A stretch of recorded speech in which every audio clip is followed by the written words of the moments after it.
Bienvenidos a tu programa Hablando con Auditores, donde tendremos diferentes especialistas con temáticas de interés.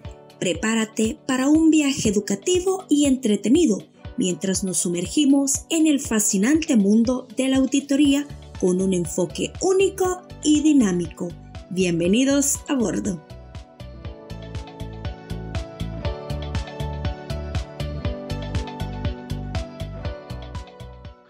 Hola a todos, soy Eric Guerra, cuento con más de 20 años de experiencia profesional y actualmente soy el Global Chief Auditor o Director Ejecutivo de Auditoría Global para Finca Impact Finance. Cuento con la certificación CIA y CRMA por el Instituto de Auditores Internos. Soy certificado en Auditoría de Control Interno por el Instituto de Control Interno, contador público y auditor, y cuento con 2 MBA. Primero que nada, quiero agradecer al Instituto de Auditores Internos de El Salvador por la invitación a participar en este espacio tan valioso para la profesión.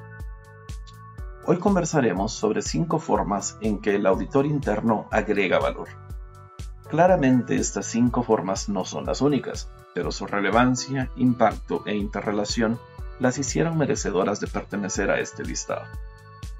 Como auditores internos, estamos en una posición interesante respecto de toda la organización, ya que tenemos la capacidad de conocer todos los procesos e interactuar con todos los niveles de la misma. Esto nos da un punto de vista único sobre lo que sucede en la organización, ya que podemos analizar de forma integral todo nuestro entorno y saber cómo algo que está ocurriendo, ya sea en el departamento de finanzas, puede afectar a la producción, cómo puede afectar la satisfacción al cliente o incluso impactar en nuestro cumplimiento con entidades reguladoras. Esta visión integral que podemos llegar a tener dependerá de cómo el auditor desarrolle su trabajo, cómo se involucre y si muestra interés en comprender de manera holística el ambiente en el cual trabaja.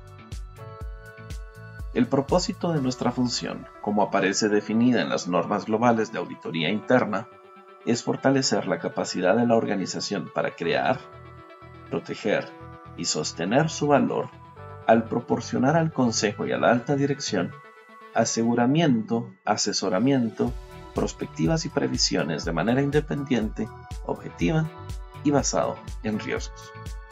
Entonces la pregunta para determinar cómo creamos valor debe abordar cómo brindamos aseguramiento y asesoramiento a la organización. La primera forma de agregar valor es alinear prioridades. En diferentes ocasiones hemos escuchado cómo el auditor debe ser estratégico, cómo debe conocer la estrategia de la organización. Pero siendo prácticos, decir que nos alinearemos a la estrategia de la organización, que si bien es el escenario ideal, lleva implícito que dicha estrategia realmente existe. ¿Qué sucede si no hay una estrategia definida? ¿Y si la estrategia está en la mente del dueño, o en la mente del CEO, o simplemente en la mente de la junta directiva y transmiten instrucciones sin que éstas queden documentadas? Y entonces nada de esto está documentado o no hay indicadores claros que cumplir. Todos hemos visto esos escenarios, estoy seguro.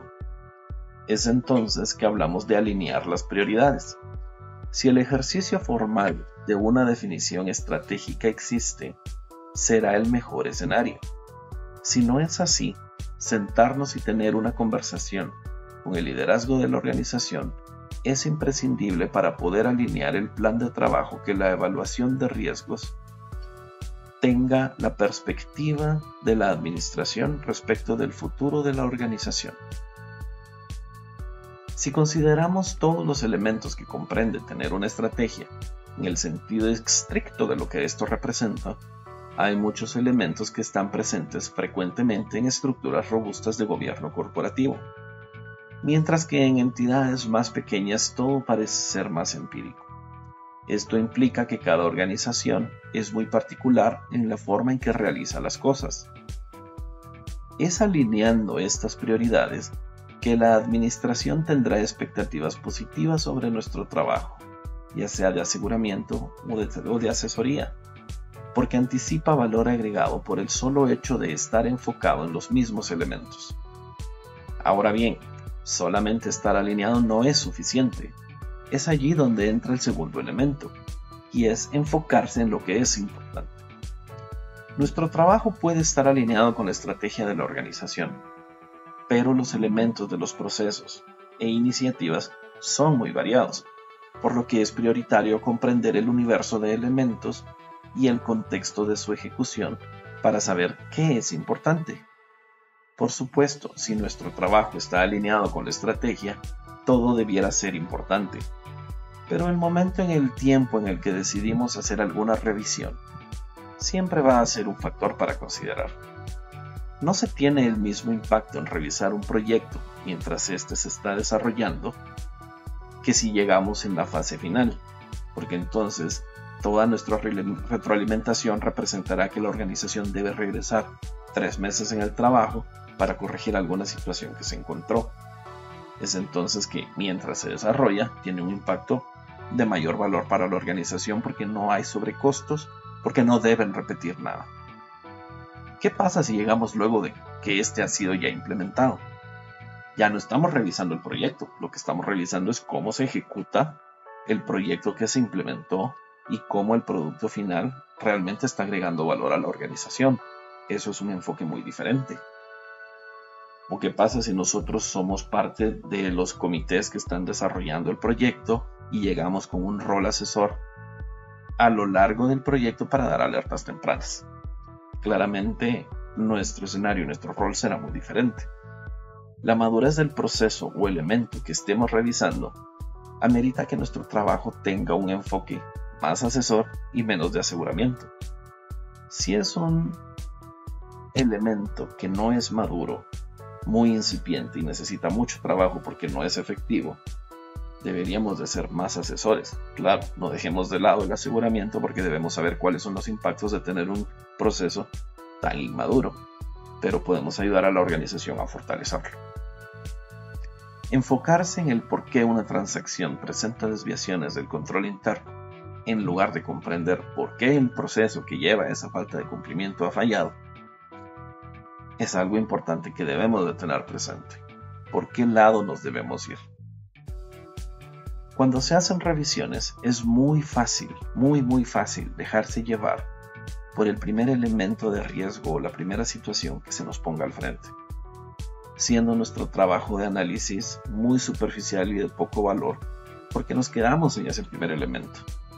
Y esto lo que hace es que termina desviando nuestra atención de lo que realmente importa, o de hacer un análisis integral de la situación, o de identificar el impacto real y significativo que el evento que encontramos o que se identificó pueda realmente tener.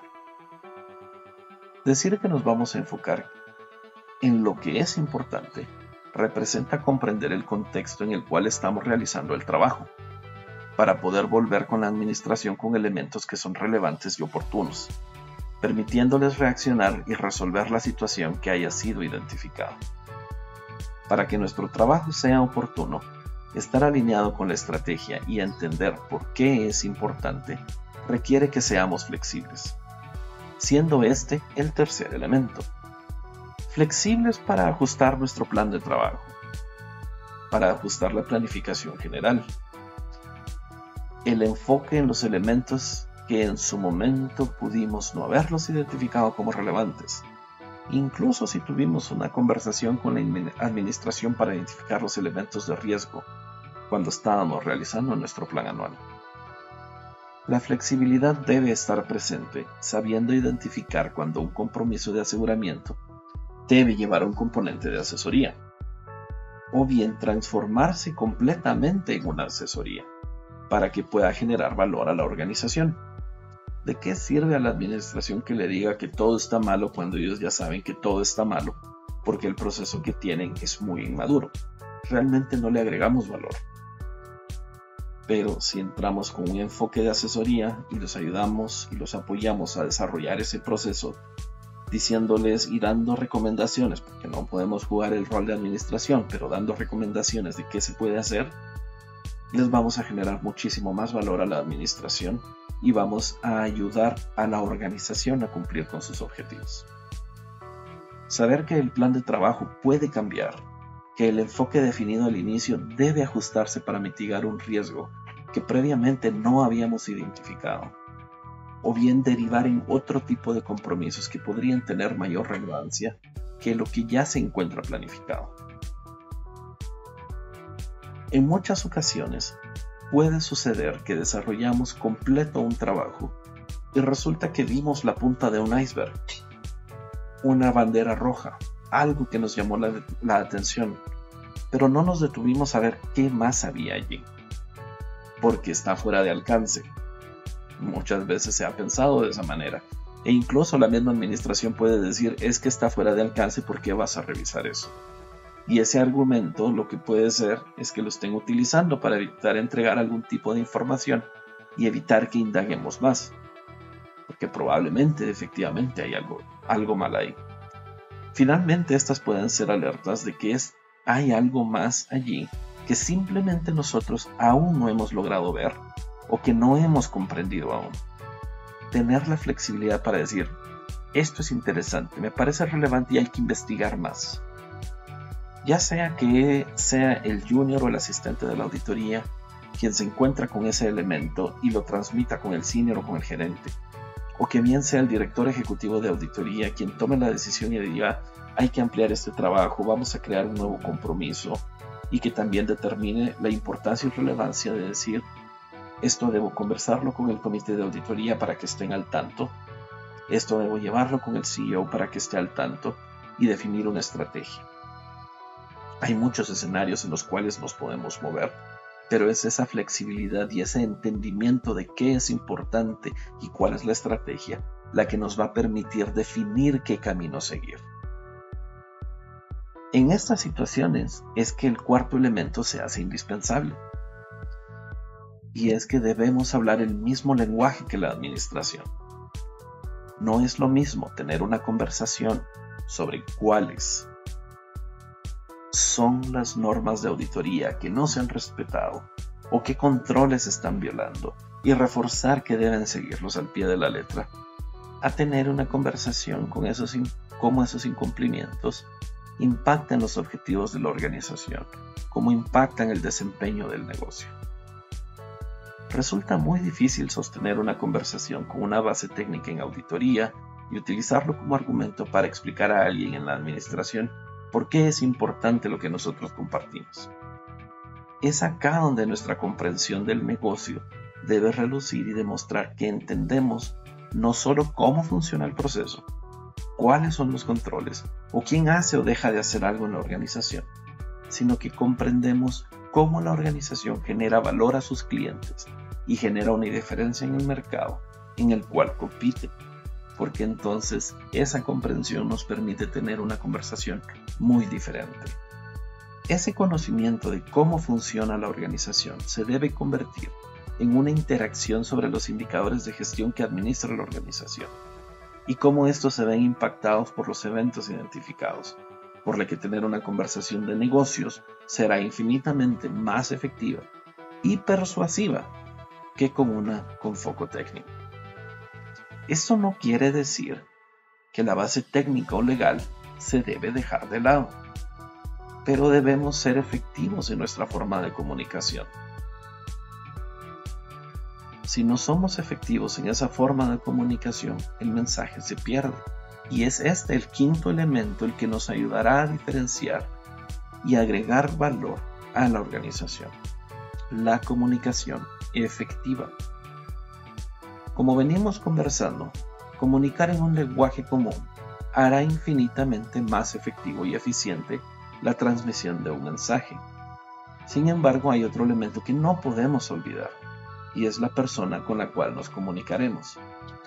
Recordemos que para una comunicación efectiva hay un emisor, que seremos nosotros, y hay un receptor, que es la administración. Los dos jugamos un rol. Si uno de los dos falla, pues tendremos problemas, pero claramente nosotros debemos hacer nuestro trabajo en cómo comunicamos, cómo emitimos nuestro mensaje. Y por eso mismo no podemos utilizar el mismo lenguaje con la junta directiva con el CEO, con la gerencia media o con las posiciones operativas o de campo. Cada uno tiene una responsabilidad diferente y una visión diferente desde su perspectiva respecto a cómo funciona la organización. Y es entonces que con esa visión ellos reaccionarán a la información que transmitimos. Cuando analizamos un evento y definimos el riesgo, el impacto, la causa raíz, la forma de asimilarlo va a ser muy diferente. Desde la posición de responsabilidad de cada una de las personas en la organización. Si nosotros llegamos con el CEO, con el comité de auditoría o junta directiva, por ejemplo, y compartimos con ellos una observación operativa con un exhaustivo nivel de detalle, imagínense, el archivo del cliente X no cuenta con el formulario Y y el formulario Z no cuenta con la firma de revisión, lo cual no cumple con la política ABC que dice en su sección 4, inciso 3, párrafo 2, o que no cumple con el control 123, etcétera, etcétera. Este tipo de observación con esta redacción lo que hará es que las personas se enfoquen en un evento, en el evento que les estamos colocando al frente, no así en una situación real por la cual este evento es importante para la organización, y en el mejor de los casos lo que ocurrirá en este tipo de redacción es que van a corregir el evento, pero es más probable que vean que dicho evento tiene un impacto muy bajo o simplemente es irrelevante dentro del universo completo de lo que discutimos o lo que tenemos sobre la mesa, y entonces lo que termina ocurriendo es que el evento se desestima. En este caso habremos fallado como auditores en comunicar efectivamente lo que está sucediendo en la organización, aun cuando nuestra investigación, nuestros papeles de trabajo, procedimientos, soportan un evento de alta importancia e impacto y cumplen con todo lo requerido por nuestras normas de auditoría respecto de la calidad de los papeles de trabajo y la información. Todo ese detalle es importante, pero va a depender de la audiencia, el contexto de la reunión, cuál es el tipo de reporte, y es allí donde debemos utilizar nuestro criterio para saber qué información va a dónde, para que el mensaje que se transmite sea comprendido y las reacciones necesarias para corregir el evento realmente ocurran. Las explicaciones del impacto de cada una de esas fallas es importante, pero con la audiencia correcta. Seguramente en el nivel operativo será interesante, pero en altas gerencias deben saber cuál es el impacto en los objetivos estratégicos, cómo impactan los indicadores de gestión, etcétera, etcétera. Y eso es lo que evita que alcancen los objetivos planteados, que para ellos será más importante conocer. Muchas veces nosotros contamos con un tiempo limitado para poder enviar un mensaje, especialmente si se trata de una discusión con la junta directiva, con los comités o con la alta gerencia, y es importante captar su atención para que se cumpla el objetivo, que es que nuestro interlocutor comprenda la situación y su relevancia. Con base en estos 5 elementos, podemos decir que el auditor interno debe conocer y estar involucrado en la estrategia de la organización y ser capaz de identificar qué es lo importante, cuál es el momento correcto de hacer algo y cuál es el enfoque apropiado.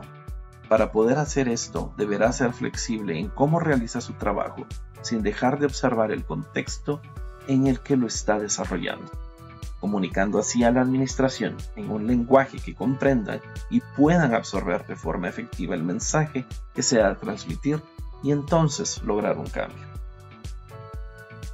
Un elemento común de estas 5 formas de agregar valor es el pensamiento crítico, ya que sin este nos quedaremos cortos en nuestra forma de ver lo que tenemos al frente, y a mi parecer es uno de los atributos clave de cada auditor interno, y en la vida también. Con estos 5 elementos estoy seguro que nuestra relación como auditores con la organización será más colaborativa, ya que la administración sabrá reconocer en nosotros un aliado capaz de decirle cuando las cosas están bien y especialmente cuando hay algo que corregir. Estoy seguro que encontrarán valor en lo discutido hoy, y recuerden que esto aplica tanto como a un auditor interno en su primer día de trabajo como al director ejecutivo de auditoría, ya que la base es nuestro pensamiento crítico. Muchas gracias por haberme acompañado y nuevamente gracias al Instituto de Auditores Internos de El Salvador por el espacio y la invitación. Hasta luego. Nos vemos en el próximo capítulo.